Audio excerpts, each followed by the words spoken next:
तेलंगाना के विरासत विभाग ने हाल ही में राज्य की राजधानी हैदराबाद से 110 किलोमीटर दूर स्थित प्रसिद्ध बौद्ध विरासत स्थल फणिगिरी में सिक्कों के भंडार का पता लगाया है।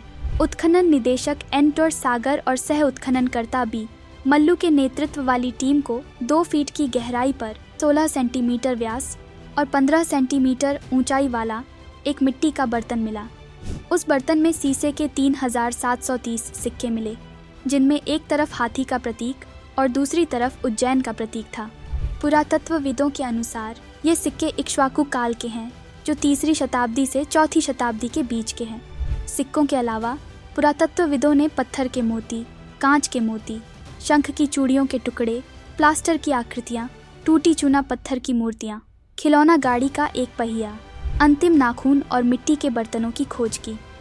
फणिगिरी एक महत्वपूर्ण बौद्ध स्थल है। यहाँ उत्खनन से प्राप्त कई कलाकृतियाँ हाल ही में दुनिया भर से न्यूयॉर्क मौसम संग्रहालय में पहुंची हैं। फणिगिरी गांव का नाम पहाड़ी के आकार के कारण पड़ा, जो सांप के फन जैसा प्रतीत होती है। संस्कृत में फणि शब्द का अर्थ है सांप और गिरी का अर्थ है पहाड़ी। अध्ययनों से पता चलता है कि 1000 ईसा पूर्व से 18वीं शताब्दी ईस्वी तक गांव में जीवंत जीवन था।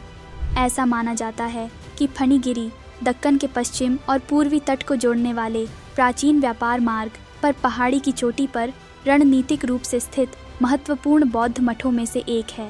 आइए जानते हैं इक्ष्वाकु वंश के बारे में, जिससे संबंधित खोजे गए सिक्के बताए जा रहे हैं। दरअसल दक्षिणी भारत के पूर्वी भाग में सातवाहन शक्ति के पतन के बाद एक नए वंश का उदय हुआ, जिसे इक्ष्वाकु वंश के नाम से जाना जाता है।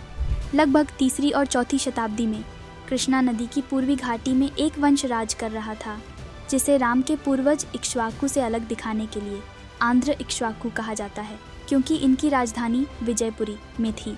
अतः इस वंश को विजयपुरी इक्ष्वाकु भी कहते हैं। उन्होंने कृष्णा से गुंटूर क्षेत्र में शासन किया।